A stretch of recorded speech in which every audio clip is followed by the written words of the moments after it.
like, okay, like if this doesn't work out, I'll just join the ironworkers. And the only reason why I knew what an ironworker was is when I was taking my welding classes, I had a boyfriend I had dated. His dad was an ironworker. And, you know, they lived in like a nice part of town. He drove a truck. All the kids had braces. And that was like, to me, the established, like, okay, they got money. So that's what I kind of went off of. I was like, well, if they can take care of their family, like, I could probably make money doing it.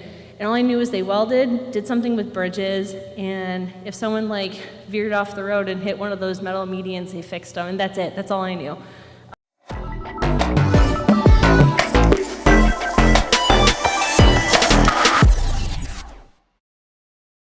Get a job. These words are shouted to homeless people every day. I'm Bonita Cornute, and today on Healthy You, we're talking about why your mother, sister, or daughter may be living on the street. Back in a minute. Walking in the Light, St. Philip's Evangelical Lutheran Church in the Ville, is your community. Participate with the Empowerment Network, focusing on prostate cancer in African American men, immigrant English language classes, and the coat drive. Be a part of the group. Join us. The perception of homelessness is not the reality. The fastest growing homeless population is women and children. 90% are single mothers who are domestic violence victims and have no financial or emotional support. Here with me is Laura Halfman Morris. Before joining the Legal Services of Eastern Missouri as co-manager of the Lasting Solutions Program, she worked in homeless services. Laura, welcome to Healthy You. Thank you for joining us and coming here to talk to us a little bit about this issue. Before we talk about your current position, can you explain why so many women and children are homeless? Yes, and thank you so much for having this conversation. I think the reasons why folks are unhoused are vast, are so numerous. I think one top reason is just the lack of affordable housing right now in our community. Mm-hmm. Anyone who has tried to look for an apartment recently or a house knows how much rents have gone up in the St. Louis region, even in the last 5 years or so. And it can be really challenging for somebody, particularly if they have children and need more than a one bedroom, to find something that they can afford, maybe on a part-time salary. Is there greater options if they're looking for subsidized housing through public housing? Subsidized housing can be an incredible tool for folks, but the list of people who are eligible and would benefit for that is so long. In fact, in our St. Louis City and St. Louis County region, you cannot get on the Section 8 wait list. It opens about every 4 years, frankly. Then there's public housing options, but those are limited to the space where that complex is. And the wait lists for that are also incredibly long if they're even open. And is it traditionally that it is a mother and her children and multiple children? It's never, I shouldn't say never, but it's often a situation where she's looking for housing for herself and more than one child. It's sometimes, but I certainly have plenty of clients right now that it's just mom and one kiddo. And sometimes dad as well. We see all types of families, groups that are experiencing homelessness at this point. Well, we've seen lots of stories about employed women who have been abused living in cars with their children. Is this a reality, and why is it happening? Sadly, yes. It is something that happens in our community. I think when somebody is experiencing violence, particularly from an intimate partner, and they realize that it's no longer safe for them to stay in that place, they look at what options they have, right? They can stay in harm's way at their home. They can look to a shelter maybe, but our shelters are full all the time, frankly. That can be a great option if you get in, but for some families it just doesn't work well, right? And then, sometimes staying in your car is a safer option than being with that abusive partner. I was just wondering about that. How dangerous is that, though? Living in your car, where do you park it? Where do you stay? Certainly not ideal, right? But what's the other option? Certainly, if somebody tries to file for an order of protection, they could get an order saying that the the abusive partner has to leave the home. But that doesn't work for everyone for a number of reasons. And I have clients that I work with that doesn't even feel safe, right? That the person who has used harm against them still knows where they are at. And so for the reasons we just talked about of why somebody may not be able to move immediately into housing, the lack of affordable housing, the difficulty of finding that. It can be hard for somebody who's trying to leave an abusive partner get into housing right away. A lot of the folks we work with, in fact, are experiencing maybe physical violence, maybe sexual violence, maybe a lot of mental abuse, that frankly a lot of financial abuse. Yes. Right? And that can look a lot of different ways. For some of the people I work with, that means they have no access to the finances, even if they're the one who's working. Oh, really? Yeah. You have to still ask for money. You don't have control of the bank account. You don't have control of your paycheck. For other folks I work with, everything was in their name. All of the bills, all of the finances. And so if money becomes tight, if you fall behind on your electric bill, if you get evicted because of the violence that's happened and, the landlord says, you got to get out, whether that's lawful or not, then our client is the one who's hit. You just said something, lawful. So some of these evictions may be unlawful?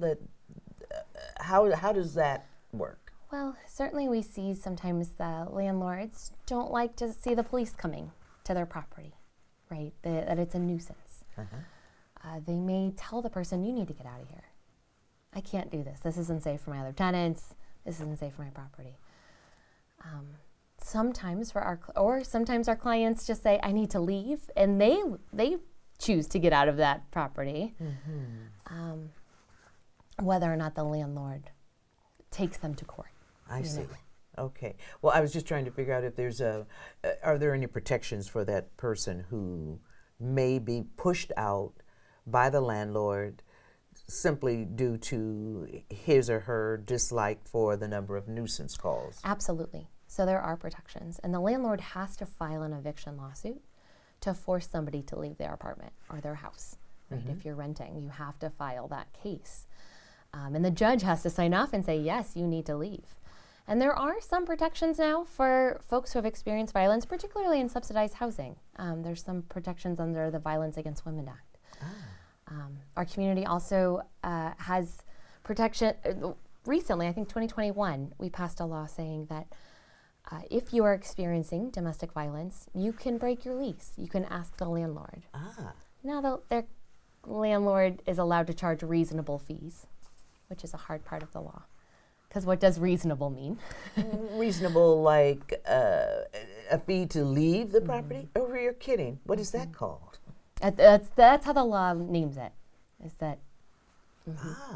I didn't know that was. But so there are protections. That's a new thing in Missouri, frankly, to at least allow somebody to leave. But still some challenges there. Absolutely. Well, tell us, how does what you do now connect to your previous work?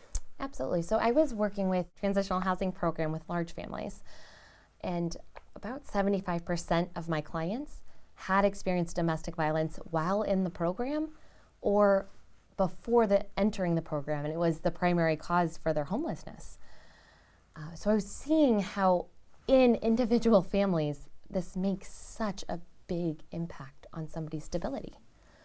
And of course it does, right? And so that actually got me interested in what can I do more to address domestic violence in our community. And my work now, a large majority of my clients are looking for housing, are needing shelter or are leaving shelter, are needing financial assistance to get into, pay the security deposit or first month's rent to get into a new place, or doubled up with family and friends. It's very common in our community while you're in between places. So you'll help them locate or find the resources that will hold them over while they're looking for... That's the goal, right? As somebody is receiving legal assistance from our attorneys, on a family law case, we have social workers who are able to help somebody address some of these housing concerns and work towards their housing goals. And where does that money come from? I mean, is that Yeah. is that a crime victims fund, so to speak? Typically not Crime Victims Fund, but there are a couple local foundations that do work. And there's, St. Louis has a wealth of different organizations that can help. Sometimes, so it's tapping into who may have funds at any given time, and trying to help somebody navigate those options and what might work for their situation. Have you encountered a family that has been more challenging than most because of the size, maybe, or resistance on the part of the mom? I think some families experience more barriers than others to getting Such to as? finding housing, to maybe having a disability or a disabled child that makes it very difficult to work, right? And then what do you do when you had based your life on having a two-parent household where one person was working and one person could care for that child? What happens? What do you do? I mean, where do they go? Right. So we look at what options might fit their needs best, right? Could shelter and transitional housing be a good option? Might they be able to work part-time and receive Social Security income for their disabled child? Might we be able to help get some child support from the other parent to help stabilize the family? So that then would require some legal... Exactly. And that's where our attorneys can come in to really help these survivors navigate what options they might have. How frightening is that for these people, these women? Incredibly. I think a large part of the work we do is around safety planning. And, what is safety planning? It's really these everyday little decisions that we all are making, right? But that the survivors we are making are even more in tune and aware of, right? The people we work with are incredibly resilient.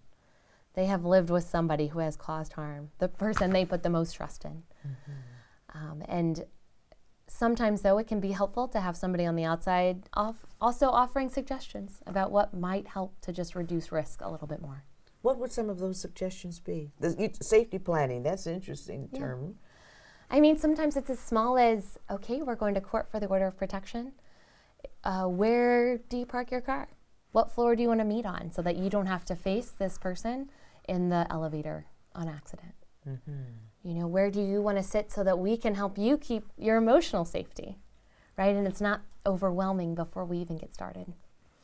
Other bigger things are around, can you change the locks? Can we put up cameras in front of the house? Can you talk to a neighbor to keep an eye out? What other resources, what other people are in your life that might be able to help? And it's really just dependent on the individual, right? Of what resources they have, what they can build on. Restraining orders, do they work? Restraining orders or orders of protection can be a huge help, right? They can be a tool for some to keep somebody away. But I think at the end of the day, it depends on how the respondent responds to it. How the abuser, if they are taking it seriously and if they will follow that order. Or they could just get agitated by the fact that you have done this. You really have to be careful in each case. It is not a one-size-fits-all. So, wow.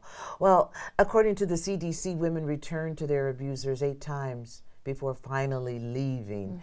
Are these the women that you're helping to build better lives with? Absolutely. It is an honor to get to walk with these folks on their journey as they are ending one chapter and trying to start a new. But we see every day the barriers that people face and why people might return to an abusive partner, frankly. Right? There's a lot of reasons. What are they? A couple. Yeah. So one, I think, is what we're talking about here: money, finances, stability. Do you want to choose living in a car with your kids when you have a home here? Food on the table. Will you be able to make it with the cash that you have, with the job that you have? Will the kids be safe if you separate from this parent? And that parent is now getting one-on-one time with them, likely. Or some people are like, I don't want to separate. I don't want to separate my kids from their dad. He can be a good dad. But I'm not safe here anymore. This isn't okay for me. That number, 8 times. Right. It's heartbreaking, isn't it? Do you find that traditionally to be the case with the women that you're working with? It took them that many times to leave? We do see it. I think a lot of times when people come to our office that they actually are able to get an attorney, that many times they have already gone through that process. And now they're ready to finalize something with a divorce or with a custody plan. But we often hear about all the times that they tried again, that they had hope that maybe that person's going to get better. Because it's a rational thought, right? Yeah. The person that you're married to says, I'm so sorry, hon. I made a mistake again. I was upset about my job. I'll quit drinking. I'll get counseling. It won't happen again. And of course, any rational person would say, I think, okay, maybe they mean it this time. Yeah. Thank you. We're going to take a break here. But when we come back, Jackie Motrisi will have some legal information.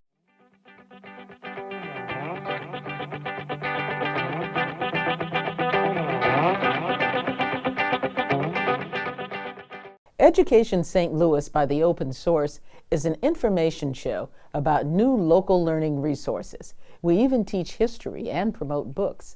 I'm your host, Sharon Stevens. Find these shows in our video-on-demand library, YouTube, and our website, educationstlouis.com.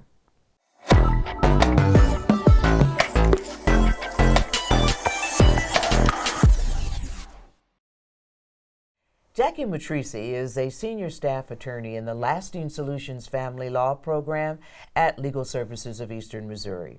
She represents survivors of violence, including divorce, custody issues, and orders of protection. Jackie, welcome to Healthy You. Thank you for joining us. Thank you for having me. We appreciate your time. You fight for people in need of desperate help. How do you get your cases? Well, we have a pretty sophisticated intake process at Legal Services, so they'll go through an intake to make sure that they are income eligible, because we work with low-income individuals, and then they'll self-report that they've experienced violence, and that makes them eligible for our family law work. We'll do a conflict check because we are a law firm to make sure that we aren't representing anyone where we have a conflict of interest. Oh, well, you said conflict check. I wasn't sure what that meant. No, just to make sure that we're representing, that we're not representing someone who has an adverse interest to someone we previously represented. I see. And then our team, our Lasting Solutions Family Law team, which consists of 7 attorneys, 3 paralegals, and 4 social workers, will review cases every other week to determine which ones we can be the most impactful on and what kind of resources and availability we each have on our individual caseloads. That's a large staff, which makes me It's think pretty that big. there's a problem, that there's a Yes. significant problem in the community. We've grown a lot in recent years. I think it's fair to say that we've never been able to fully meet the need. We get more calls than we're able to help with, but we're pretty excited to have grown as large as we are to be able to have a larger impact for folks in the area. Would there be referrals from police or other church groups, social service agencies? And when you talk about the intake, they're coming to you not on their own or? Both. Right. Okay. So we have a number of different partner agencies that we work with who refer pretty regularly to us. We get referrals from police. We get referrals directly from the court system. So sometimes judges will see people in their courtroom and they're like, this person's going to need some more help, and they'll send them our way. We have an online intake, so if you are aware of our agency and you need that help, you can do I guess you would call it a self-referral and come through our doors that way too. I see. And what are your numbers like here lately? So luckily, we just reviewed some numbers from last year. For the agency overall, and so this is not just family law, but we had 27,000 calls last year. 5,000 of those were for Lasting Solutions family law help. Oh, that's heartbreaking to know Yeah. that the numbers are that way. Well, you just explained the process to some extent, that a person can call on their own and or be referred, but we know sometimes victims have a hard time cutting ties with abusers. Are any of them still in that frame of mind when their case reaches you? It's pretty rare for a case to get to me and they're still together with their abuser, because by the time they've come to us for help, they've decided they want to get a divorce. They've decided they need an order of protection to protect themselves against their abuser. They've decided they need a custody plan because the other parent of their child is, potentially violent with them. So it happens every once in a while, but by the time it gets to us, I think for the most part, people have done what they can to cut those ties. I see. And that's a challenge too, though, making that decision to cut the tie. Yeah. What do they say? How do they tell you they've approached that process? When they've made the decision, they're in your at your door, do they explain to you how they came to that decision? Every once in a while, if it's something that is important for them to share with us and talk about, I'll listen to that. But I don't need to know that to do my job, and I don't like to put folks through more of their trauma than I'm going to have to already, just to get them the order that they're asking for. Tell me about protective orders. Are they hard to get, and how long does it take, and how often are they violated? Because we've heard some horror stories. Luckily, Missouri has done some really great work in this area. In 2021, they increased the length of time that an order can be in effect for survivors.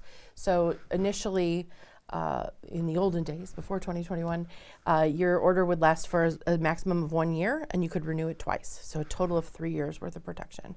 So in 2021, they changed the law a little bit. That part of the law that I just described is still in existence, but if we are able to prove to a court that this particular abuser poses what we call a serious danger to the petitioner in a case, we can ask for the order to be entered anywhere from 2 years to 10 years in length. Wow. For that first time. And there's no limit on the number of renewals they can get.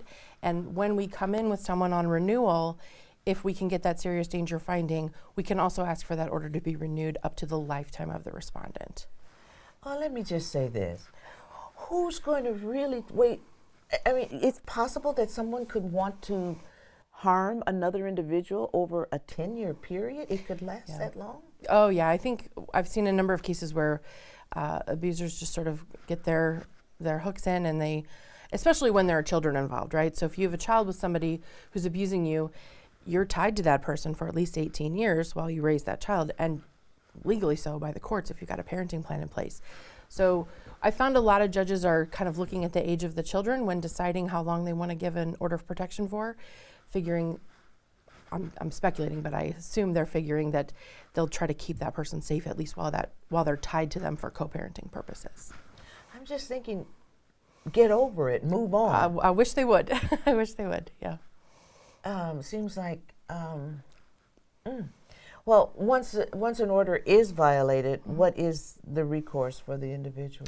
So there's two options, and both are available. You don't have to choose between them. One is a criminal option. Violations of an order of protection as a crime in the state of Missouri.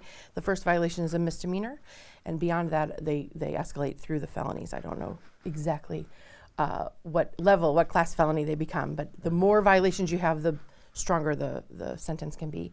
So petitioners can file a police report if their order has been violated. They also can file a motion for contempt in civil court, which is where the order is generated with a civil court judge. And then that judge can hold an abuser accountable, or respondent, we call them in court. That judge can hold a respondent accountable for not following the terms of the order of protection in civil court as well. Do you get many who don't follow the order? It's pretty common that orders are violated. You're kidding. No, I wish I were kidding. No, it's pretty common that sometimes folks who are controlling and abusive, to them it's just a piece of paper, so they're going to do what they want anyway. So it's pretty common. I guess I'm getting all worked up. It's like, you better get back. I want people to get worked up about this stuff, yeah. Because, I mean, I've gone through the process. I've been through the abuse. I've gone through the process of keeping you away. You've been told to stay away, but you continue to come around. Mm-hmm. It's like, I think that's totally and truly wrong. It is, yeah. And the courts have to address it. Mm-hmm. Are the police typically involved in these cases? They get involved if it's a criminal violation, yes. So they'll be involved as far as investigating that violation, sending charges or sending reports to the prosecuting attorney to determine whether charges should be issued. Yeah. But they don't have to be. It can be just handled civilly in court with the judge if the petitioner chooses to just file the motion for contempt. But I think about what we often hear police say, those domestic cases or calls when they're called to a home are often very dangerous for them. Yes. Especially when the officer is coming to address a violation of a restraining order. Are you familiar with any situations like that? Or I mean, I don't have any firsthand knowledge of that, but I have the police officers that I have worked with and talked to have concur with what you said. It can be the most dangerous call that they go on is a domestic violence call. I think sometimes having that order of protection in place makes it a little bit easier for police because it's pretty clear cut what they're allowed to do and not allowed to do. So if we're talking about someone who's calling the police because they're feeling harassed or they're feeling threatened, but they don't have an order of protection, it's a little bit of a more wishy-washy situation. But if we've got an order of protection, we have a judge who has said, no, I made a finding that this behavior has been happening and it needs to stop. There's like a delineated list of things that they cannot do. And so the police, I think, to some extent might have an easier time arresting or doing an investigation on the violations because it's a little more clear that a crime has been committed. Okay. Well, Missouri ranks number 3 for domestic violence. How bad is it in the St. Louis region? It's hard for me to say because I don't keep track of statistics like that, but I can say, like I mentioned earlier, 5,000 calls that we had last year were just for family law assistance. All of those would be survivors of domestic or gender-based violence. Of those, all of our family law programs, we provided some level of service to about 974 folks. So the need is out there. It's greater than we can meet with the resources that we have.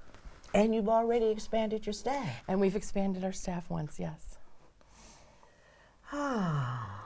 This is pretty scary and truly sad, but it's good to know that there are people out there working to address the problem and hopefully correct the situation and help women find the protection they need. And I suppose I shouldn't just say women.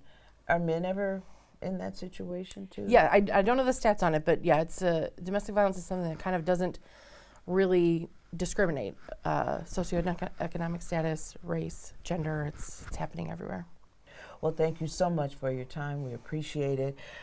We'd like to thank Laura and Jackie for their time. If you are a domestic violence victim, know that you're not alone. Seek the help that you need so that you can protect your kids. I'm your host, Bonita Cornute.